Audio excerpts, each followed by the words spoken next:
ओम नमो भगवते वासुदेवाय। आषाढ़ मास के किस पक्ष की एकादशी को योगिनी एकादशी कहा जाता है। इस बार योगिनी एकादशी की तिथि 2 दिन में पड़ रही है। ऐसे में श्रद्धालुओं के मन में यह प्रश्न है कि आखिर व्रत किस दिन रखना चाहिए और पारण किस समय करना उचित रहेगा। आज के इस वीडियो में हम आपको योगिनी एकादशी की सही तिथि, व्रत रखने का उचित दिन, पारण का समय और व्रत से जुड़े महत्वपूर्ण नियम विस्तार से बताएंगे। एकादशी का व्रत भगवान श्री विष्णु को समर्पित माना जाता है। इस दिन भगवान विष्णु के साथ माता लक्ष्मी की पूजा भी की जाती है। धार्मिक मान्यता है कि योगिनी एकादशी का व्रत श्रद्धा और विधि विधान से करने पर जन्म जन्मांतर के पापों का नाश होता है तथा 88,000 ब्राह्मणों को भोजन कराने के समान पुण्य की प्राप्ति होती है। हिंदू पंचांग के अनुसार इस बार एकादशी तिथि 10 जुलाई शुक्रवार को सुबह 8:17 से प्रारंभ होकर 11 जुलाई शनिवार को 5:22 पर समाप्त होगी। इसी कारण इस वर्ष एकादशी व्रत 2 दिन तक मनाया जाएगा। 10 जुलाई शुक्रवार को दशमी तिथि युक्त एकादशी रहेगी, जबकि 11 जुलाई शनिवार को द्वादशी युक्त एकादशी का व्रत रखा जाएगा। जब भी एकादशी 2 दिनों में पड़ती है, तब पहले दिन की एकादशी को गौण या स्मार्त एकादशी और दूसरे दिन की एकादशी को वैष्णव एकादशी कहा जाता है। अब बात करते हैं कि व्रत किस दिन रखना सबसे अधिक शुभ रहेगा। शास्त्रों के अनुसार जब पहले दिन दशमी का स्पर्श हो और दूसरे दिन सूर्योदय से पहले या ब्रह्म मुहूर्त में एकादशी तिथि विद्यमान रहे तथा उसके बाद द्वादशी तिथि प्रारंभ हो जाए, तब दूसरे दिन का व्रत अधिक फलदायी माना जाता है। इसलिए यदि संभव हो तो 11 जुलाई शनिवार को योगिनी एकादशी का व्रत रखना अधिक शुभ रहेगा।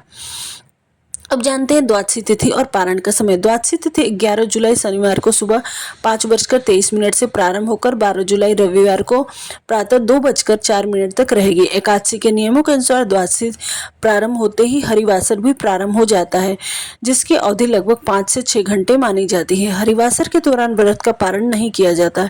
यदि अपने 10 जुलाई शुक्रवार को योगिनी एकादशी का व्रत रखा है तो 11 जुलाई शनिवार को दोपहर 1:50 से शाम 4:36 के बीच व्रत का पारण करना उचित रहेगा।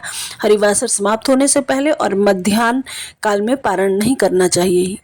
वहीं यदि आपने 11 जुलाई शनिवार को वैष्णव एकादशी का व्रत रखते हैं तो आपको 12 जुलाई रविवार को सुबह 5:32 से 8:18 के बीच व्रत का पारण करना चाहिए।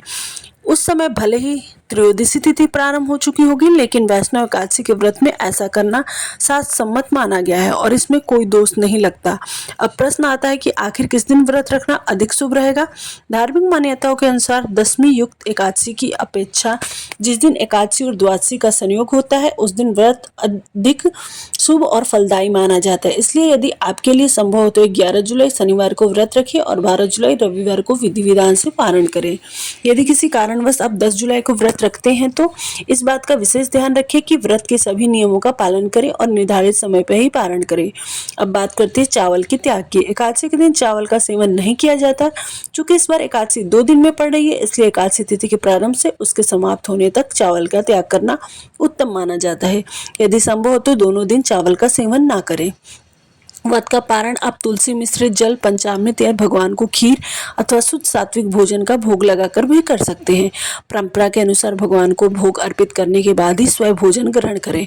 तुलसी से जुड़े नियमों का भी विशेष ध्यान रखें। तुलसी में जल दशमी तिथि के दिन ही अर्पित करें। एकादशी प्रारंभ होने के बाद न तो तुलसी के पत्ते तोड़े और न ही तुलसी में जल अर्पित करें।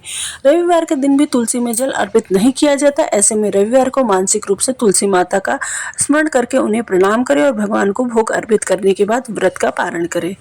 इसके अलावा इस बार 10 जुलाई शुक्रवार को सुबह 8:16 तक भद्रा काल रहेगा और उस समय भद्रा का वास स्वर्गलोक में होगा।